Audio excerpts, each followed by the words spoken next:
तो कैसे हैं दोस्त? तो आप लोग, उम्मीद है सब कोई बढ़िया होंगे, सब कोई अच्छा है। सबको अपनी सेहत बना के रखना है। परीक्षा एग्ज़ाम की तैयारी हम लोग कर रहे हैं और एग्ज़ाम की तैयारी में हमारी सेहत का बहुत ही महत्वपूर्ण भाग होता है, वो भागीदार होता है।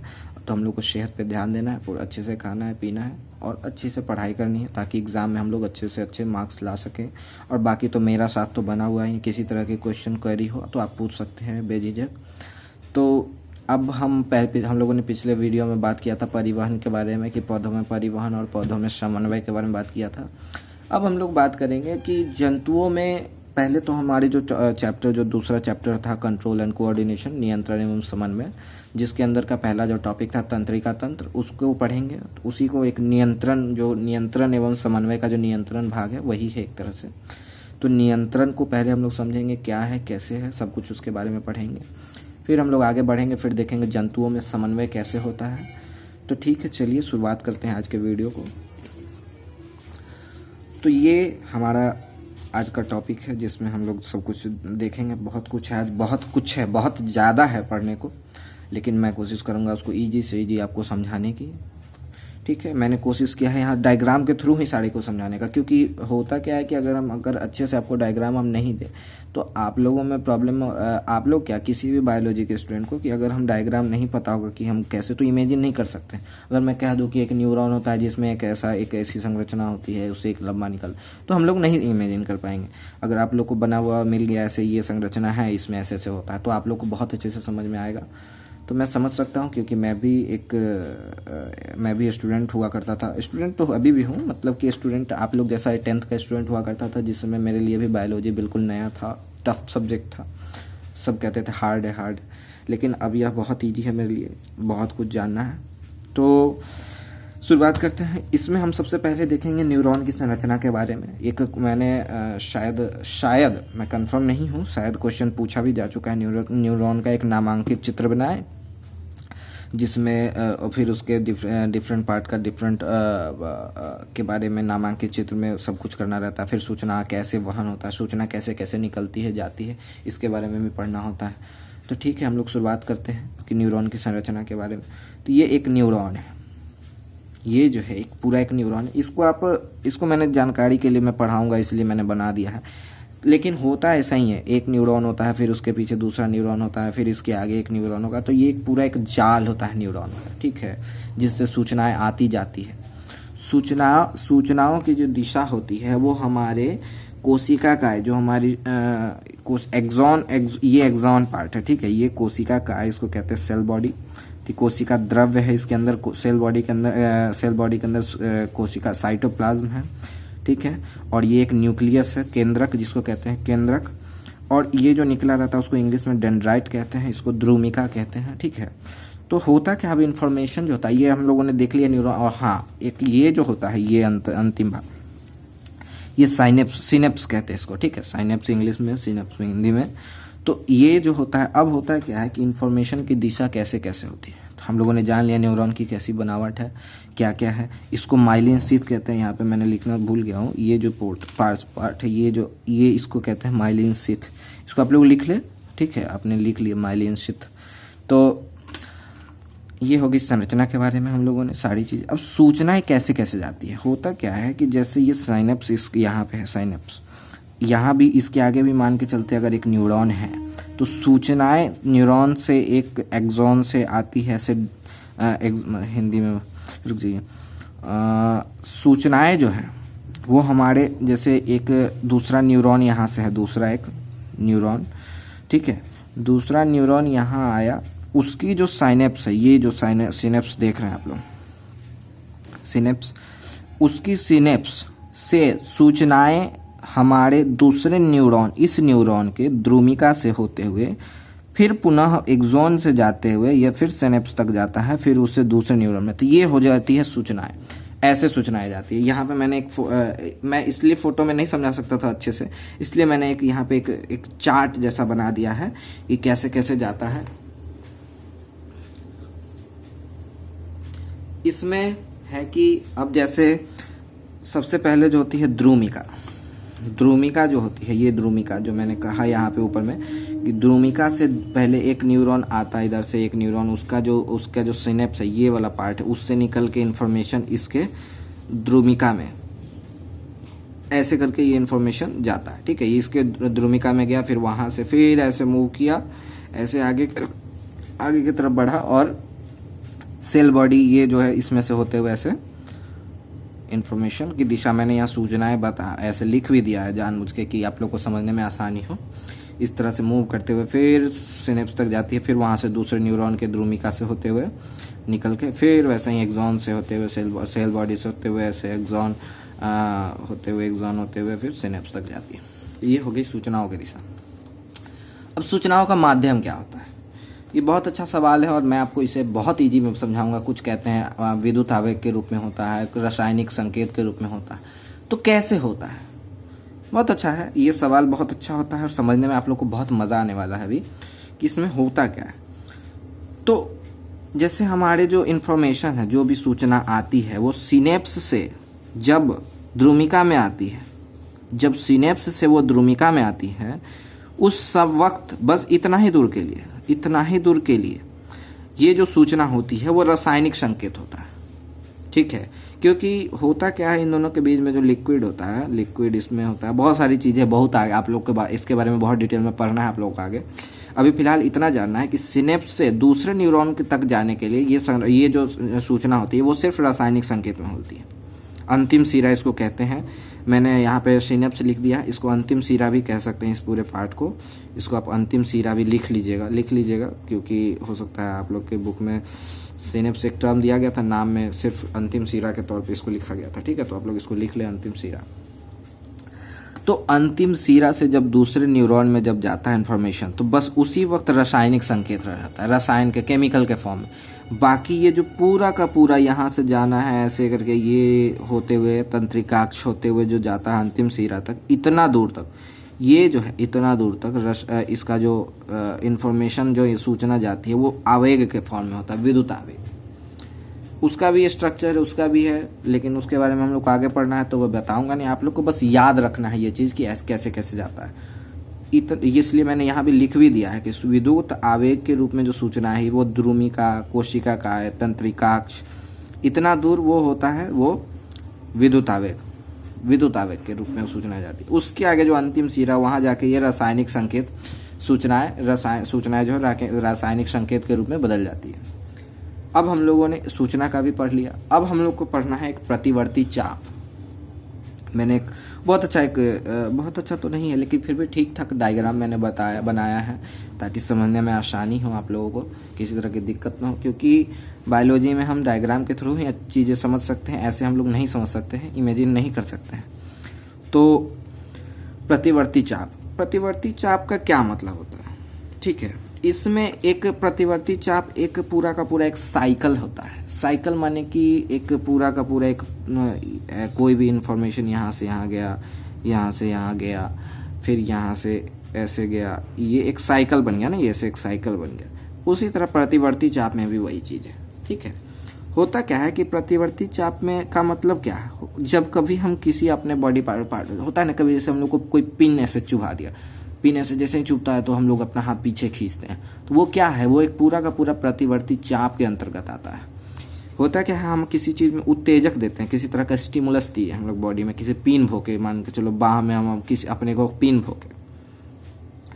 पिन भोकते ही यहाँ से जो सूचना है वो प्रेरक तंत्रिका, जो मोटर न्यूरॉन उसको कहते हैं, मैंने गलत तो यहाँ पे बोल दिया, जो ये संवेदी तंत्रिका होती है, जो मैंने यहाँ पे उत्तेजक दिया, एक पिन प्रिक किया, यहाँ पे भोका ऐसे पिन ऐसे, तो जैसे ही भोगते ही हम लोगों को दर्द का एहसास कैसे हुआ, तो जो संवेदी तंत्रिका है उससे जो ये पिन भोंकने की जो सूचना है वो हमारे न्यूरॉन जैसे ऐसे है, उसके थ्रू गया हमारे मेरुरज्जु में, वहाँ से फिर ब्रेन में वहाँ पे जाके प्रोसेस होता है किसी चीज़ का कि वो किस तरह की चुभन है, कुछ मोटे चीज़ से मारा गया है कि एक पतली सी पिन से भोंका गया है, वो दिमाग में प्रोसेस होता है, उस चीज़ को करता है। फिर वहाँ से एक और दूसरा एक आता है नीचे डिसेंडिंग ट्रैक्ट, उसके बारे में बहुत आगे पढ़ना है, तो वो एक ऐसे नीचे सूचना आई, फिर वहाँ से आया कि नहीं, अब देखो पिन भोंक दिया गया, अब उसके लिए बचाव में क्या करना है, तो बचाव में हम हाथ पीछे खींचते हैं, हाथ को हटाते हैं, दूर करते हैं। वो दिमाग से एक इन्फॉर्मेशन आया कि हाथ को दूर कर रहा है, तो वो हमारे ये प्रेरक तंत्रिका के द्वारा ये इन्फॉर्मेशन यहाँ तक गया। उसके रिस्पॉन्स में, किसके रिस्पॉन्स में, उत्तेजक के रिस्पॉन्स में उत्तेजक दिया, संवेदी तंत्रिका से होते हुए इन्फॉर्मेशन हमारे स्पाइनल कॉर्ड में पहुंचा, मेरुरज्जु में गया, तो वहाँ जाके इन्फॉर्मेशन को प्रोसेस ऊपर चला गया दिमाग में, वहाँ जाके प्रोसेस हुआ, किस तरह का चोट है, क्या है, नहीं है, उसके बारे में प्रोसेस हुआ। फिर वहाँ से इन्फॉर्मेशन, वहाँ से सूचना नीचे आई कि नहीं, वो जो पिन प्रिक किया गया है उसके थी में रिएक्शन, उसके रिस्पॉन्स में हमें हाथ पीछे खींचना है, तो हाथ पीछे, फिर ये तंत्रिका तंत्र, ये उत्प्रेरक तंत्रिका से होते हुए यहाँ तक गया इन्फॉर्मेशन कि हाथ हमें खींचना है, कि बस हम लोग जल्दी से हाथ खींच लेते हैं। पूरा एक साइकिल है, ये पूरा एक साइकिल है, ठीक है। अब यहाँ पे अब हम लोग ये जान गए कि ये प्रतिवर्ती चाप होता क्या है। ये एक होता है रिफ्लेक्स आर्क कहते हैं इसको इंग्लिश में, ठीक है। ये रिफ्लेक्स आर्क है, इसमें 5 चीजें होती है सामान्यतः, ठीक है। अगर हम साइकिल याद रखेंगे कि 5 चीजें क्या क्या होती है, बहुत आसान है, मैं बता रहा हूँ। अगर उन चीज़ों को याद रखेंगे तो ये डायग्राम खुद ब खुद हम बना सकते हैं। अगर क्वेश्चन आए तो हम इस डायग्राम को जरूर वहाँ मेंशन करेंगे, ठीक है। और अगर हम वो 5 चीज़ें याद है तो हम लोग खुद ब खुद बना सकते हैं। हम लोग को याद होना चाहिए कि हमारे लिए सबसे पहले अगर किसी तरह का हम लोग को चाहिए, सबसे पहले एक उत्तेजक चाहिए, स्टिमुलस, वो पिन हो या फिर चिमटा हो या किसी तरह से हम एक स्टिमुलस दिए हाथ में कहीं भी, वो स्टिमुलस जैसे ही उसको उत्तेजक मिला, वो एक संवेदी तंत्रिका के थ्रू एक सूचना है जो कि ऊपर हमारे मेरुरज्जु में गई, स्पाइनल कॉर्ड में गया, फिर वहाँ से ब्रेन में गया। तो ब्रेन वाले को मैंने यहाँ पे मेंशन नहीं किया है क्योंकि आप लोगों को आगे पढ़ना है वो चीज़ कैसे कैसे होता है। तो अभी जो है बस इतना ही जानना है कि संवेदी तंत्रिका से होते हुए इन्फॉर्मेशन गया स्पाइनल कॉर्ड में, फिर स्पाइनल कॉर्ड से फिर जो मेरुरज्जु है वहाँ से एक इन्फॉर्मेशन आया कि हमें हाथ पीछे खींचना है, तो हाथ के उसके लिए जो जानकारी है कि पीछे खींचना है, तो ये जो प्रेरक तंत्रिका है वो हाथ पीछे खींचने के लिए जिम्मेवार हुई। यहाँ से मतलब कि कुल मिला के उत्तेजक, यहाँ से सूचना ऊपर गई कि अरे हाथ में कुछ भोंकाया है, अगली सूचना आई कि हाथ हमें पीछे खींचना है, तो हाथ हमें पीछे खींचना है। तो ये उत्तेजक और उत्तेजक के देने के बाद जो हमारा रिएक्शन, ये पूरा एक साइकिल है जिसको हम प्रतिवर्ती चाप कहते हैं। उसका मैंने एक यहाँ पे परिभाषा भी लिख दिया क्योंकि आप तो ऐसे लिख नहीं सकते हैं ना कि हम ऐसे पिन पेन भोंके तो उससे ये हुआ वो हुआ, तो वो एक आंसर भी तो होना चाहिए भाई अच्छे से लिखा हुआ ताकि नंबर मिले। तो ये एक हो गया डायग्राम के थ्रू। अब प्रतिवर्ती चाप जो होता है उसमें क्या 5 चीज़ें होती है, तो 5 चीज़ें, सबसे पहला जो होता है उत्तेजक, मैंने इसका इंग्लिश यहाँ नहीं लिखा क्योंकि फोटो में मैंने मेंशन कर दिया है। उत्तेजक में स्टिमुलस हो गया, सबसे पहले एक उत्तेजक दिया गया, फिर वो संवेदी तंत्रिका से होते हुए मेरुरज्जु में गया, संवेदी तंत्रिका से होते हुए, फिर वहाँ से वो मेरुरज्जु से वो प्रेरक तंत्रिका से आया, फिर वो निर्गम क्रिया हुई। निर्गम क्रिया मतलब वो जो रिफ्लेक्स हुआ, उसका जो पिन भोंका तो हाथ पीछे खींचा तो वो रिफ्लेक्स है, तो उसका वो एक कुल मिला के ये एक साइकिल हो गया। मैंने बोला ये साइकिल है। अब प्रतिवर्ती चाप की एक परिभाषा भी होनी चाहिए, एक अच्छी सी परिभाषा जो इसको हम वहाँ पे लिख सके क्वेश्चन पे आंसर पेपर में अगर पूछता है तो प्रतिवर्ती चाप की परिभाषा है कि प्रतिवर्ती क्रियाओं के आगम संकेत पता लगाना और निर्गम क्रियाओं के करने के लिए संवेदी तंत्रिका कोशिका और प्रेरित तंत्रिका कोशिका मेरुरज्जु के साथ मिलकर पथ निर्माण करती है। देखो ये स्टिमुलस गया, ये संवेदी तंत्रिका, मेरुरज्जु और प्रेरक तंत्रिका, ये तीनों मिलकर एक पथ निर्माण करती है जिससे हम प्रतिवर्ती चाप कहते हैं। अब तो मुझे लगता है भाई आपको अच्छे से समझ में आ गई होगी, पक्का। इतना मेहनत से बताया है, समझ में तो आ ही जाना चाहिए बिल्कुल भी। ये प्रतिवर्ती चाप हमारा हो गया। अब हम लोग को जानना है कि प्रतिवर्ती चाप तो हो गया भाई, ठीक है। अब हमारे बुक में दिया हुआ है कि ब्रेन के बारे में जानना है, मस्तिष्क कैसे क्या है, सूचनाएं कैसे कैसे जाती है आती है। तो सूचनाएं तो मैंने बताया कि जैसे ये आया संवेदी तंत्रिका से यहाँ गया, वहाँ से ये सूचनाएं गई हमारे विभिन्न रास्ते होते हैं, ट्रैक्ट होते हैं जिसको बना होता है, जिसके थ्रू ये सूचनाएं हमारे दिमाग तक गया, ब्रेन में जाके ये फिर प्रोसेस हुआ मस्तिष्क में जाके कि ये चीज़ कि ये कैसा क्या है। ब्रेन के बारे में हम लोग भी पढ़ेंगे, किसका क्या फंक्शन है, जितना हम लोग को बुक में दिया हुआ है उतना पढ़ेंगे, किसका क्या फंक्शन है उसके बारे में हम लोग पढ़ेंगे। तो ये ऐसे इन्फॉर्मेशन आया हमारे स्पाइनल कॉर्ड में, हमारे मेरुरज्जु में आया, फिर वहाँ से ऊपर गया माथे में, माथे से फिर प्रोसेस हुआ, फिर वहाँ से फिर इन्फॉर्मेशन आया कि हमें हाथ पीछे खींचना है, तो वो आया। जब हाथ पीछे खींचना है तो फिर ये प्रेरक तंत्रिका का थ्रू होते हुए उत्तेजक से हाथ पीछे खींच लिया गया। ये हो गया भाई प्रतिवर्ती चाप। अब हम लोग आगे देखते हैं मस्तिष्क।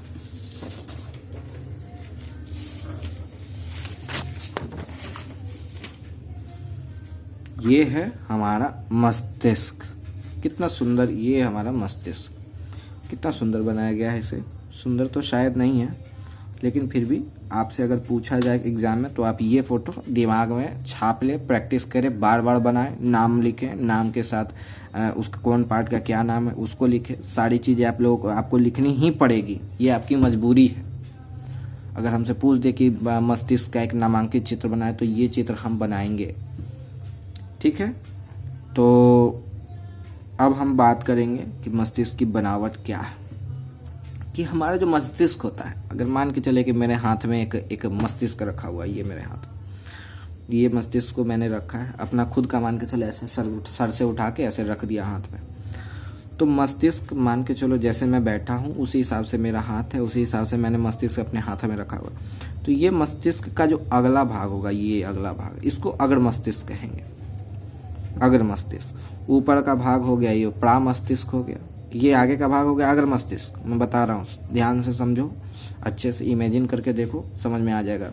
ये जो ब्रेन है इसका यही ना आगे का भाग जो है, ये आगे का भाग, ये आगे का भाग जो ऐसे रखा हुआ है अगर ब्रेन हमने, तो आगे का भाग हो गया अग्र मस्तिष्क, ऊपर का भाग हो गया प्रा मस्तिष्क, पीछे का भाग हो गया पश्च मस्तिष्क, ठीक है। तो 3 पार्ट है मस्तिष्क का। अब तीनों पार्ट का क्या क्या है, क्या क्या काम है, अलग अलग है, बनावट है, कौन कौन सी संरचना है उसमें, उसके बारे में भी देख लेंगे। तो अगला भाग जो होता है उसको अग्र मस्तिष्क, फोर ब्रेन, ऊपर का मस्त सेरेब्रम, ऊपर का भाग जो होता है वो होता है फ्रंटल लोब, पेराइटल लोब, अब उतना तो हम लोग को अभी नहीं है शायद पढ़ना। हिंड ब्रेन, पीछे का भाग जो पश्च मस्तिष्क कहते हैं उसको, और ये मध्य मस्तिष्क हो गया, मिड ब्रेन, ठीक है। फोर ब्रेन, मिड ब्रेन और हिंड ब्रेन, 3 पार्ट होता है हमारे मस्तिष्क का, हो गया। अब होता है कि अब हम लोग को जानना है, इतना ही हमें जानना है, बुक में हमारे जो है इतना ही लिखा हुआ है मस्तिष्क के बारे में। ये बहुत ही जटिल संरचना है, इसके बारे में हम लोग को बहुत डिटेल में आगे पढ़ना है, हम लोग बहुत आगे में पढ़ेंगे। अभी हालांकि क्योंकि हमें इसमें ज़्यादा अगर घुस गए तो हमें कुछ नहीं समझ में आएगा, और एग्ज़ाम नज़दीक है तो हमें बैठ के उतने डिटेल में नहीं पढ़ना है। जितना बुक में दिया है, जितना हमारे काम का है, उतना ही हमें जानना है। तो अब देखते हैं कि कौन कौन से पार्ट का क्या क्या फंक्शन है, बुक के अकॉर्डिंग क्या क्या लिखा है। तो ये एक नामांकित चित्र हो गया, आप इसे जरूर से जरूर अपने नोट्स में बना ले, बार बार कोशिश करें बनाने की। पश्च मस्तिष्क जो होता है, यहाँ पे मैंने इसलिए लिख भी दिया है क्योंकि ये थोड़ा सा यहाँ मैंने थोड़ा मेरा ध्यान इधर उधर हो गया था तो मैंने थोड़ा गलत लिख दिया था। तो यहाँ पे अब हम लोग देखेंगे कि पश्च मस्तिष्क में क्या क्या है। पश्च मस्तिष्क में मेनली होता है पॉन्स। यहाँ मैंने आगे इसलिए नहीं लिखा, ये बुक में आगे लिखा हुआ, मैंने यहाँ पीछे लिखा इसलिए क्योंकि मेरे पास स्पेस नहीं था, तो मैंने यहाँ पीछे लिख दिया। कोई दिक्कत नहीं है, मतलब वही है, चीज़ें वही है। पश्च मस्तिष्क में पॉन्स, मेडल्ला और जो हमारा है सेरेबेलम, ये 3 चीज़ हमारे पश्च मस्तिष्क में आती है, ठीक है। ये हमारा मध्य मस्तिष्क है, हो गया। अब इसमें और भी बुक में और भी चीज़ दिया हुआ था, पिट्यूटरी ग्लैंड और ये सब। तो जब हम मस्तिष्क के बारे में पढ़ रहे हैं तो हम लोग क्यों यहाँ पिट्यूटरी ग्लैंड को मेंशन करें, क्यों यहाँ लिखें। तो वो बुक है, चूँकि वो तो बुक जैसा फ़ोटो तो बना नहीं सकते हम लोग, तो हम लोग को ऐसा फ़ोटो बनाना है जो कि समझने में आसानी हो और हमें जो जानकारी देनी है वो भी हो। तो ये डायग्राम बहुत सही है। और ये कपाल है, ये जो देख रहे हैं पार्ट आप, ये पार्ट, ये कपाल की संरचना किस तरह से होती है। कपाल की जो संरचना कुछ इस प्रकार से होती है कि ये हमारे मस्तिष्क की रक्षा करता है। एक बहुत अच्छा एग्जाम्पल दिया हुआ है उसमें बुक में कि अगर हम बलून को फुला दे, उसमें हम हवा भर दे, पानी भर दे, उसमें एक गेंद रख दे, तो हम इधर से अगर मारेंगे तो वो गेंद तैरता हुआ दूसरी तरफ जा करके दीवार में टकराने के बजाय वो फ्लोट करता है उसमें। तो वो वही काम हमारे कपाल का है, हमारे मस्तिष्क की सुरक्षा करता है, क्योंकि यह बहुत कोमल चीज़ है। थोड़ी सी भी चोट लगने पर एक शरीर का एक पार्ट विकलांग हो सकता है। तो इसकी सुरक्षा भी बहुत ज़रूरी है। तो कपाल जो होता है वो इसकी सुरक्षा करता है। कपाल की भी बनावट है, उसके बारे में भी आगे में पढ़ेंगे, अगले क्लास में पढ़ेंगे हम लोग। अगले क्लास मतलब 11 में पढ़ना है हम लोग को, इंटर में।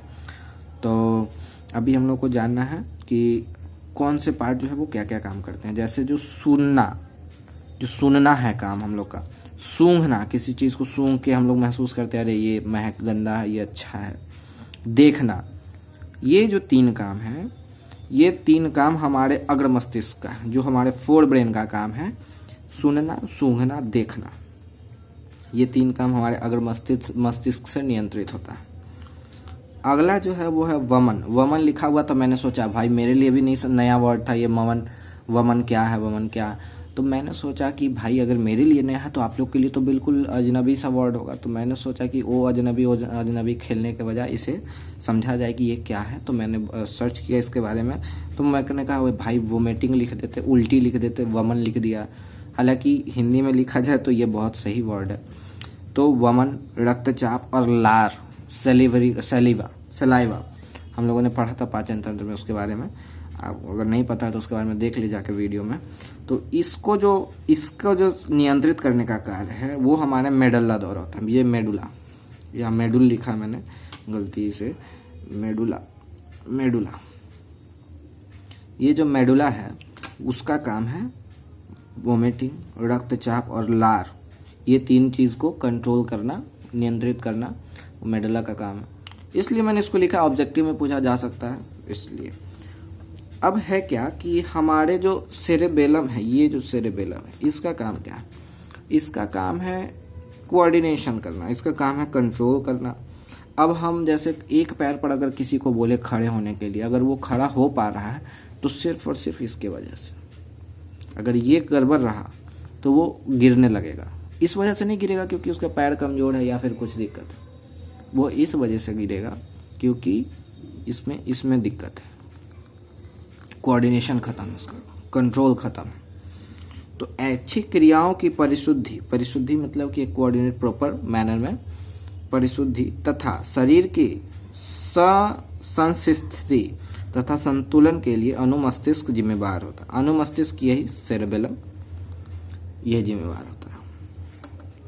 कपाल का कार्य मैंने बता ही दिया है कि कपाल का कार्य क्या है, हमारे मस्तिष्क की रक्षा करना तथा मेरुदंड, हमारे मेरुरज्जु की रक्षा करना। ये कपाल का कार्य मस्तिष्क का, और मेरुदंड जो होता है, जो वर्टिब्रा कहते हैं, जो हमारे पीठ में हड्डी होता है, बीच में लंबा सा पालपेट हम लोग छू के देख सकते हैं, वो हड्डी जो है हमारे मेरुरज्जु की रक्षा करता है। मेरुदंड उसको कहते हैं जो हड्डी होता है, मेरुरज्जु की रक्षा करता है। बस इतना ही हमें जानना था आज के इस सेशन में मस्तिष्क के बारे में। और हाँ, एक और यहाँ ये ऊपर में मैंने देखा था बुक में लिखा हुआ इसके बारे में, तो ये मैंने सोचा यहाँ पे लिख दूँ क्योंकि एग्जामिनर का कोई भरोसा नहीं है क्या पूछते। रस संवेदी ग्राही जो होता है वो स्वाद का पता लगाते हैं, जबकि घ्राण ग्राही जो गंध का पता लगाती है। घ्राण ग्राही, ये आप याद कर ले, ग्राही क्या है नहीं है इसके बारे में आप लोग को आगे पढ़ना है, अभी नहीं पढ़ना है। बस बुक में लिखा हुआ था तो मैंने यहाँ लिख दिया क्योंकि छूटना नहीं चाहिए कोई भी चीज़ किसी भी वजह से। तो ये हमारा हो गया आज का। आज हम लोगों ने क्या क्या पढ़ा? आज हम लोगों ने पढ़ा कि एक मिनट, आज हम लोगों ने पढ़ा है नियंत्रण के बारे में, न्यूरॉन की संरचना के बारे में हम लोगों ने पढ़ा है। फिर हम लोगों ने जाना कैसे सूचनाएं आती जाती है। इसको आप भाषा में लिख ले क्योंकि मेरे पास चूँकि इतना समय नहीं रहता है, मेरे खुद के क्लासेस हैं और कुछ भी है, कुछ हैं, तो अब उसको आप खुद से लिख सकते हैं अपनी भाषा में। आपको वीडियो को पॉज कर करके रुक के देखें, समझें, फिर लिखते जाएं। मैंने बताया हुआ है अच्छे से। तो ये सूचना कैसे कैसे जाती है फोटो में भी बनाया हुआ, तो उसको देख लें। ये प्रतिवर्ती चाप क्या क्या है, प्रतिवर्ती क्रिया में क्या क्या चीज़ होता है, प्रतिवर्ती चाप की एक सुंदर सी परिभाषा वो भी लिखा है। ये एक साइकिल भी मैंने एक बना दिया है, इसको तो घेर देता हूँ वरना आप लोग ऐसे ही कुछ भी लिख लोगे। ये एक लिखा हुआ है ऐसे, ठीक है, ये मैंने घेर दिया। ये एक साइकिल जैसा, इसको मन होगा तो आप अलग से इसके नीचे लिख देंगे ताकि वो अट्रैक्टिव दिखे, ये उस पर्पज से है। और एक उसकी प्रतिवर्ती चाप की एक सुंदर सी परिभाषा, आगे हम लोगों ने पढ़ा कि मस्तिष्क की कैसे क्या बनावट है, किस पार्ट को क्या कहते हैं। आगे का भाग अग्र मस्तिष्क, पीछे का भाग पश्चिम मस्तिष्क, ठीक है, और बीच का भाग मध्य मस्तिष्क, ठीक है। उसके बाद हो गया ये हमारा मध्य मस्तिष्क, ये हो गया हमारा अनुमस्तिष्क सेरेबेलम, इसका क्या फंक्शन है। अग्र मस्तिष्क का हम लोगों ने फोर ब्रेन का फंक्शन पढ़ा।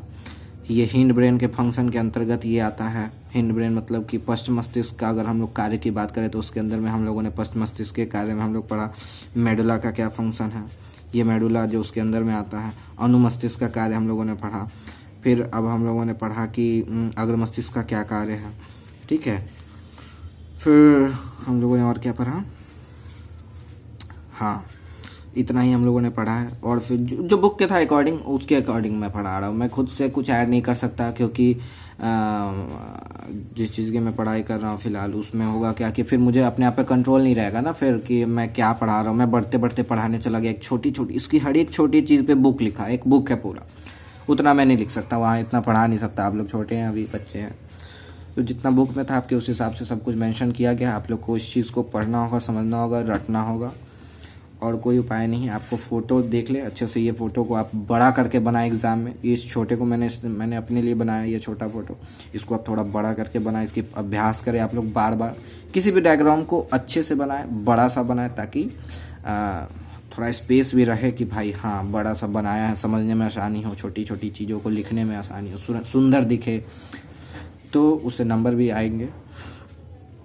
तो आज के लिए इतना ही। अब हम लोग अगले दिन एक नए टॉपिक की शुरुआत करेंगे जो इसी नियंत्रण एवं समन्वय का पार्ट है, जिसमें हम लोग समझेंगे कि जंतुओं में समन्वय के क्या है, जंतुओं में समन्वय कैसे होता है, उसके बारे में, हार्मोन के बारे में बात करेंगे हम। तो वो भी अच्छा टॉपिक है, मज़ेदार टॉपिक है। उससे भी ऑब्जेक्टिव में 2-3 1-2-3 ऐसे ही करके क्वेश्चन आते रहते हैं, तो उसके बारे में हम लोग पढ़ेंगे। चलिए ठीक है, धन्यवाद। आज के लिए इतना ही। होप आप लोग अच्छे रहें, अच्छे से खाएं पिए, मस्ती में रहें और पढ़ाई करें। एग्ज़ाम नज़दीक है। ठीक है, धन्यवाद।